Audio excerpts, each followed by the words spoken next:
네, 오늘은 박정희 대통령이 서거한 지 34주년이 되는 날입니다.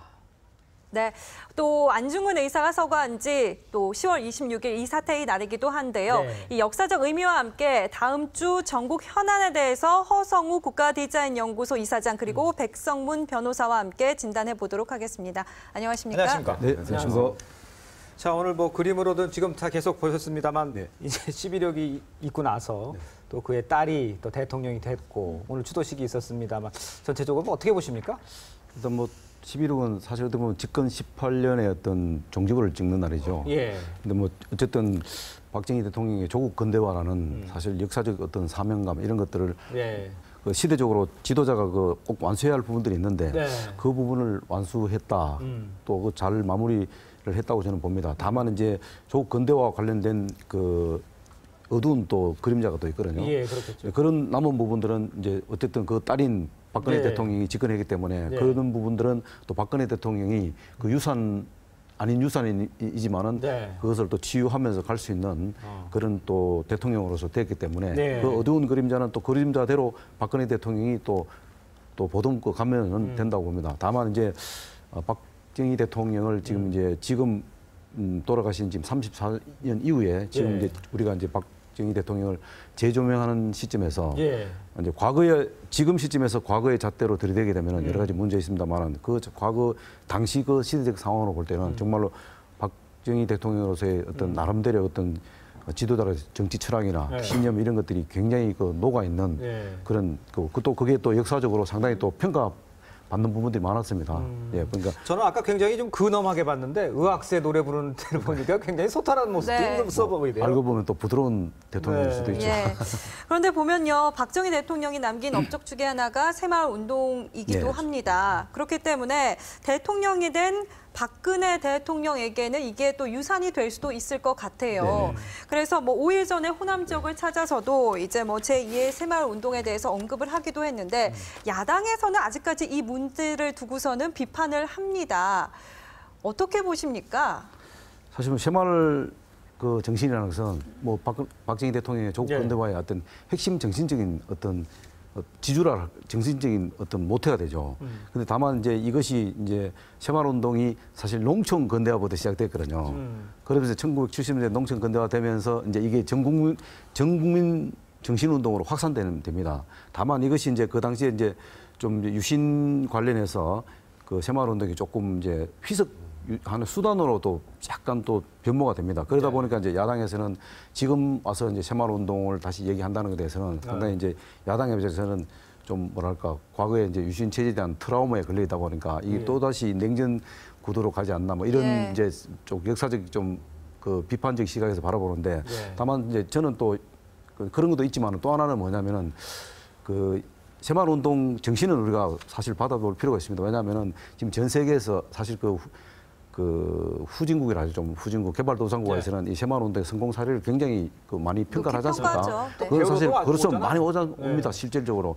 그래서 그런 것들은 인정하고 다만 이제 이것을 새마을 정신은 지금 시대에도 필요한 것이 많습니다. 근검 전략이 많습니다만은 다만 이 운동 부분은 그러니까 정신과 운동 부분은 조금 분리할 필요가 있다. 왜냐하면 지금은 우리가 이제 선진국 바이너리에 들어섰고 그다음 지금은 어떻게 보면은 명품 마을, 명품 도시, 또 명품 대한민국을 부르짖어야 할 그런 상황입니다. 예. 그런데 이것을 새마을 운동으로 만약에 전개를 되면은 아무래도 좀 지금은 사실 뭐 저희들이나 세대는 알지 사실 그 이후의 세대들은 새마을 운동에 대해서 잘 모릅니다. 사실 예. 모르기 때문에 이것을 이해시키고 다시 발전시키기에는 시간이 많이 걸립니다. 아하. 그렇다면 차라리 이 새마을 운동을 어떤 제2의 뭐 새마을 운동보다 새마을 운동 정신을 우리가 좀 더 뭐 학문적으로나 이런 걸 고찰해서 좀 잘 모르는 세대들한테 좀 가르쳐주면서 이렇게 좀 발전이 좋다.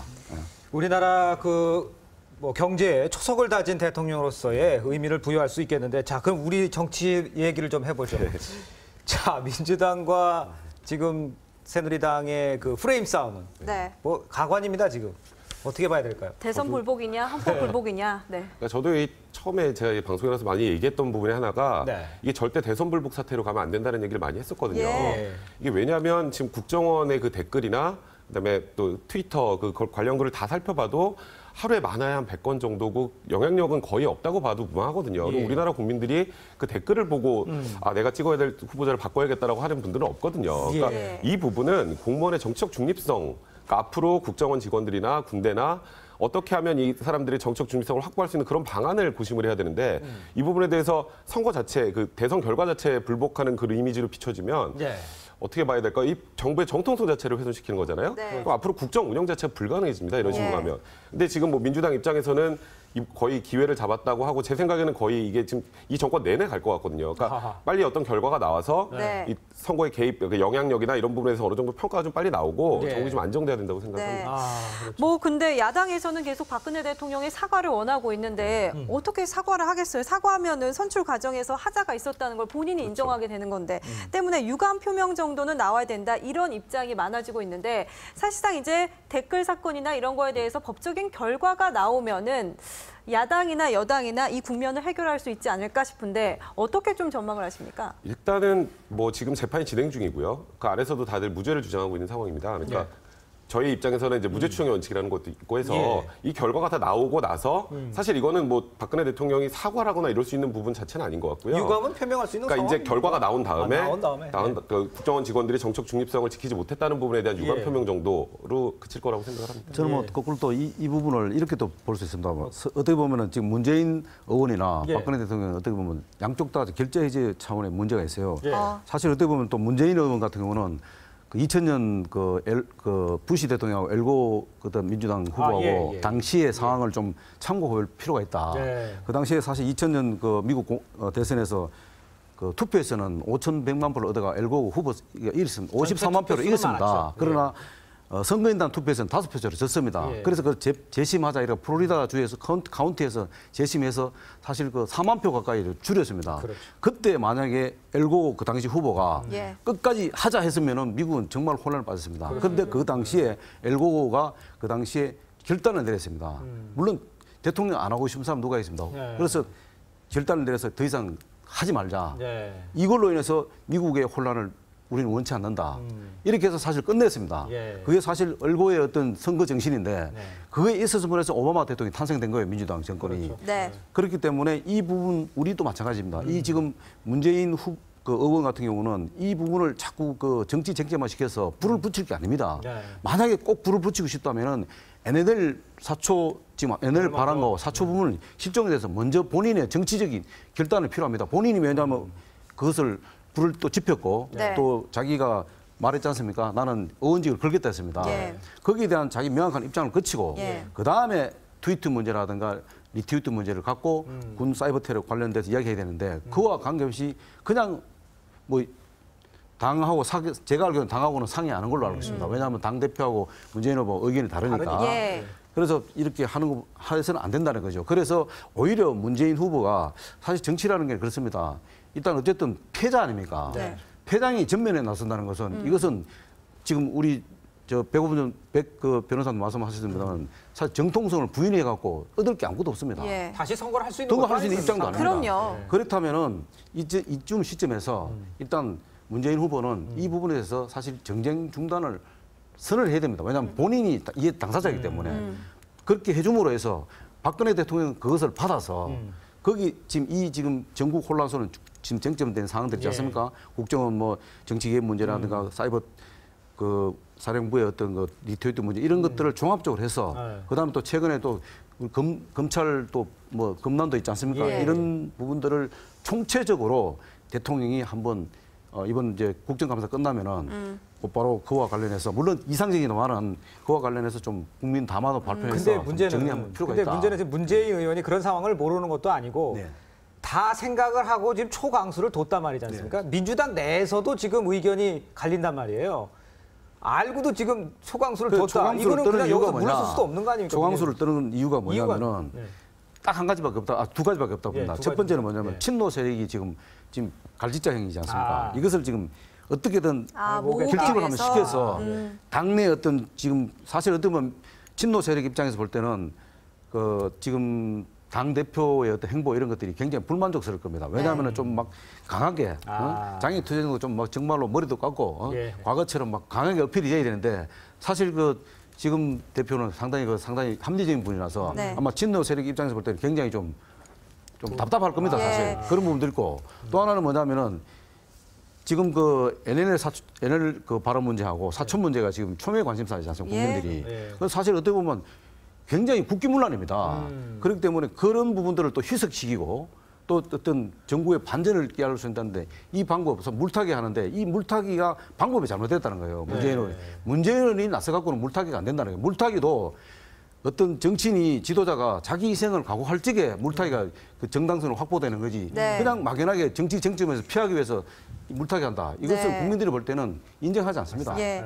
그러니까 문재인 의원 본인 문제에 대한 사과 없이 박근혜 대통령에게만 사과를 원하는 것은 문제가 있다 이런 말씀이셨습니다. 네. 이제 검찰총장이 누가 되느냐의 문제도 참 이슈입니다. 맞아요. 사실상 뭐 이제 김진태냐 소병철이냐 이렇게 이제 나눠지는 것 같습니다. 그런데 뭐 김진태 전 차장 같은 경우에는 김기춘 비서실장이 굉장히 아끼는 인물이라고 하고 소병철 원장 같은 경우 호남권이기 때문에 지금의 좀 흐름에 인선의 문제는 없을 것이다. 예, 문제는 없을 것이다 이렇게 말을 하고 있는데 법조계에서 들려오는 얘기는 어떻습니까? 누구를 택할 거라고 전망을 합니까? 일단은 뭐 지금 검찰 조직 자체가 무너져 있는 상황이잖아요. 그쵸. 그럼 이번에 항명 사태도 그렇고. 그래서 일단은 이 조직을 안정화할 수 있는 최적의 인물을 찾아야 되는 것 같고요. 저희 내부 입장에서는 지금 어떤 분이 검찰총장이 돼도 이번 검찰총장은 너무너무나 험난한 길을 걸어갈 거라고 생각을 문제가 하는데요. 너무 많아 해결해야 할 문제가. 일단 제 바람은 네. 이제 검찰이라는 조직은 다른 일반 조직하고 달리 조직 장악력이 굉장히 중요하거든요. 그렇죠. 그러니까 이번 일 같은 거를 어떻게 미화해서도 안 되는 그런 상황인데 네. 이게 지금 약간 이게 정치 쟁점화돼 가지고 또 이거 가지고도 양쪽이 싸우잖아요. 네. 뭐 소신 있는 행동이었니 아니면 이거는 항명이고 싸우는데 예. 이건 명백한 항명이고요. 네. 앞으로 이런 일이 발생하지 않게 내부 단속을 잘할 수 있는 분 그리고 지금 현재 논란이 되고 있는 여러 사건들을 좀 정치 중립적인 입장에서 정면 돌파할 수 있는 인물. 그러니까 지금은 어떤 이 뭐 수사 결과가 나와도 또 싸우게 되거든요. 그렇죠. 그러니까 소신 있게 수사를 해서 국민한테 발표할 수 있는 그런 분들이 예. 그런 분이 검찰총장이 되셔야 될 것 이사장, 같습니다. 네. 그 배제됐던 공안통의 그 이정회 수원지검 부장검사가 지금 수사팀장으로 국정수사팀장으로 지금 내정이 돼 있지 않습니까? 이분은 어떻게 이해를 해야 될까요? 근데 뭐 지금은 어떤 분이 와도 뭐 지금 해석할 수 있는 제가 그 입장은 아닌 것 같고요. 어떤 분이 와도 지금 이 사태 수사하는 게 좀 쉽지는 않을 것 같아요. 그리고 이게 NLL 대화록이 아니라 지금 사건. 트위터 사건 같은 경우에는 여러 가지 문제가 있어요. 이게 뭐 저기 공소시효 문제도 있고요. 이게 어떻게 보면 공소시효 때문에 이걸 만약에 뭐 공소장 변경을 허가 안 해준다거나 뭐 재판 결과에서 안 나오면 국민들은 공소시효 이런 거 잘 모르시잖아요. 그렇죠. 근데 이게 6개월이거든요, 선고는. 네. 근데 이 트위터 사건하고 이 댓글 사건을 과연 동일하게 볼 수 있는지 그 공소사실의 동일성 인정이 돼야 공소장 변경도 가능하거든요. 네. 근데 그런 부분 같은 거에 대한 이제 소신 있는 수사나 그런 진행하는 것에 이제 좀 아무래도 어떤 분이 더 어려울 것 같은데 이분은 일단 그 부분에서 최대한 뭐 정치적인 입장을 좀 배제하고 국민들에게 납득할 수 있는 그런 결과를 내주셨으면 좋겠습니다. 예. 검찰총장, 이사장님, 네, 검찰총장 후보의 이름이 여기서 거론되면 그분은 아마 낙점이 안 될 가능성이 많습니다. 왜냐하면 박근혜 대통령 인사 스타일을 볼 때는. 네. 다만 이제 이름보다는 대개 보면 막 지역 문제, 지역 안배, 네. 지역 문제를 고려할 겁니다. 아마. 그리고 기수 문제. 예. 그다음에 이제 말씀하신 대로 이 검찰의 어떤 기강 문제 이런 것들을 아마 종합적으로 고려해서 아마 되지 않겠나. 그럼 네. 여기서 이름을 거론하면 그분은 분명히 안 되기 때문에. 아이고 죄송하네요 두 분께 제가. 네. 그럼요 이제 감사원장이랑 보건복지부 장관 자리도 남았어요. 근데 어제 나온 이름들 보니까는 참 다들 낯설다 이런 말을. 누구냐? 이거 도대체 누구야? 이런 사람은. 이런 말을 많이 했는데 이게 또 수첩공주로 알려진 박근혜 대통령의 인사 스타일이다. 본인의 수첩에 중요한 시점에 적어놨던 그 인물들이다 이렇게 말을 하는데 어제 발표 보고 어떠셨어요? 저는 그거 보면서 일단 대통령께서 일단 정치적 상황을 좀 고려하지 않나. 왜냐하면 뭐 진영봉 장관도 그렇고 또 과거에 감사원장 같은 경우는 뭐 대통령 후보한 사례들도 많고 이렇기 때문에 가능하면은 이번에 이제 감사원장이나 보건복지부 장관 같은 경우는 될 수 있는 대로 정치적 성향이 높은 사람은 배제되지 않았나. 그것이 우선적으로 아마 깔려 있다 보니까 아마 그 현직 그 지방법원장을 아마 선출하지 않았나. 또 마찬가지입니다. 지금 보건복지부 장관도 연구원 출신으로 하는 이유는 뭐냐면은 진영 장관에 대한 어떤 그 우려, 이런 또 다른 또 진영 장관이 제2의 진영 장관이 전 장관이 나오면 어떡하냐, 이런 좀 우려 섞인 좀 어떤 그 생각이 있다 보니까 좀 네. 정치 성향을 배제한 또 정치적으로 성향이 있는 사람들은 일단 이번 인사 원칙에서 배제했지 않았나 그렇게 좀 보고 있습니다. 저는 보고 있습니다. 혹시 하마평에 오른 사람은 일단 배제하고 이렇게 고르신 건 아닌가 싶어요. 그렇진 않았을까요? 그럴 가능성이 있죠. 지금까지 항상 언론에서도 늘 하마평에 오른 사람들을 치고 된 사람이 지금까지 한 사람도 없는 걸로 제가 알고 있습니다. 네. 그렇군요. 네. 자, 이제 국감 얘기도 조금 그래, 해봐야 국감 될 것 같아요. 이제 뭐 얼마 안 남았는데 뭐 국감 이슈가 어떻게 보면 조금 뒤에 있었던 것 같은데 그래도 뭐 댓글 사건이나 이런 거를 수면 위로 올렸기 때문에 국감도 할 역할을 한 것 같은데 역시나 너무나 의원들의 윽박지르기가 많았다 등등의 말들은 끊임없이 나오고 있습니다. 점수 어떻게 매기셨습니까? 일단 전반적으로 보면은 뭐 한 60점 정도로 봐야 됩니다. 아이고, 낮네요. 60점이면 후한 점수입니까? 아니면 후하게 주신 거죠, 그래도? 시입니다. 시. 네. 안 좋은 겁니다. 왜냐하면은 역시 마찬가지입니다. 피감 기관들의 어떤 자세, 피감 기관들은 어차피 이제 감사를 받아야 되니까 예.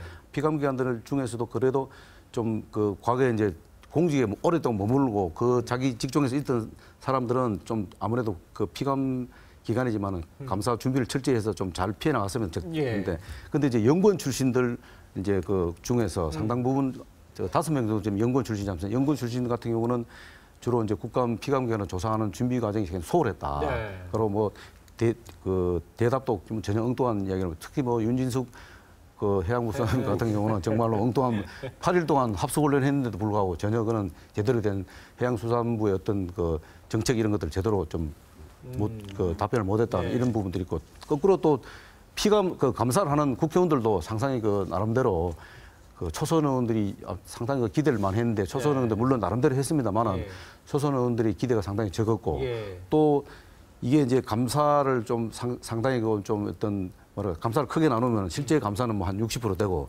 나머지는 또 이제 길들이기 감사도 있습니다. 그리고 또 민원 감사도 있고 이런데 역시 과거에 올 금년에는 좀 더 새롭게 좀 변하지 않겠나. 또 국민들이 왜냐하면 국회의원들도 뭐 사실 그 자기 그 국회 어떤 권위를 내려놓기 위해서 자기 나름대로 몸부림쳤는데 이번 감사를 보면서도 역시 마찬가지구나. 역시 마찬가지 민원 감사가 상당히 많이 지급되고 또 피감기관 길들이기 이런 것들이 똑같더라고요. 전혀 지금 지켜보니까. 예. 변호사님, 제가 보기에는 의원들이 뭐 피감기관도 마찬가지겠지만 의원들이 참 준비가 안 돼 있다. 과거에 그냥 관습에 얽매여서 그냥 호통치고 윽박지르 이런 게 좀 강했다. 의원들의 준비 자세는 어떻게 보십니까? 이번 국감에서. 저는 뭐 사실 이번 국정감사에 생각나는 건 싸운 거밖에 기억이 안 나고요. 민생을 너무 도외시한 것 같은 느낌이 드는데 또 결정적으로 의원들이 국정을 감사해야 되잖아요. 그렇죠. 국정을 감사하려면 준비를 철저히 하고 증인을 부를 때도 어떤 질문을 할지 증인들이 어떤 대답을 할지까지 전부 다 고려를 해서 진행을 해야 되는데 증인들한테 윽박 지르고 응 아니면 아니오로만 대답을 하라고 하고 그러니까요. 거기다 심지어 잘못된 증인을 부르고 어떤 경우는 뭐 한성자동차에 관련된 내용을 하는데 인베스트먼트 회사를 부르더라고요. 뭐 그렇게 아예 잘못된 증인을 부르고 너무 준비가 좀 부족하지 않나. 그래서 앞으로 국감을 계속 이제 내년에도 계속 진행할 거면 국감 무용론까지 나오는 상황에서 최대한 좀 의원들이 준비를 철저히 해서 국민들이 좀 납득할 수 있는 그런 국감이 이루어져야 될 것 같습니다. 어쨌든 지금 이제 후반기로 넘어가지 않습니까? 근데 이제 어떻게 보면 좀 맥이 빠졌다 이런 분위기 많은데 그러나 어떻게 보면 정치 쟁점이 그대로 살아있기 때문에 야당에서는 아마 다음 이제 월요일부터는 상당히 이제 민생 국회보다는 정치 쟁점만을 갖고 국감을 시작할 겁니다. 그 중에 뭐 야당 같은 경우는 그 특히 국가정보원 이제 그 정치 개입 문제라든가 사이버 군의 어떤 정치 개입 문제 이런 것들을 갖고 아마 정치 쟁점을 할 겁니다. 왜냐하면 이제 11월 1일부터 국방부하고 좀 법무부 좀 이제 국정감사 시작되고 있습니다. 그렇기 때문에 그런 것들을 상당히 이제 정치 쟁점화 시킬 가능성이 많고 반대로 또 여당 입장에서는 이 남북 대화록 문제라든가 또 그 사초 실종 문제 이걸로 아마 맞불을 놓을 겁니다. 그래서 다음 마지막 남은 이 국정감사도 정치 쟁점화 중심으로 국정감사가 이루어질 가능성이 많다. 그런 결국은 뭐냐 민생 감사는 또 멀어질 수밖에 없다. 뒷전이 밖에 없다. 그렇게 좀 예상합니다. 그래서 그런 부분들을 좀 우리 여야의 지도부가 좀 고민을 해볼 필요가 있다. 어차피 지금 국정감사에 대한 어떤 마지막 감사 기록을 남겨야 되는데 너무 이 민생 국회를 도외시하면은 안 된다. 결국은 또 국민들한테 또 지탄받을 가능성이 있기 때문에 이런 부분들도 좀 여야 지도부가 좀 고민할 필요가 있다. 네. 이번 주 참 돌이켜보면 이슈는 많았는데 손에 잡히는 거는 하나도 없었던 것 같습니다. 오늘 두 분 말씀 고맙습니다. 감사합니다. 감사합니다. 고맙습니다. 네.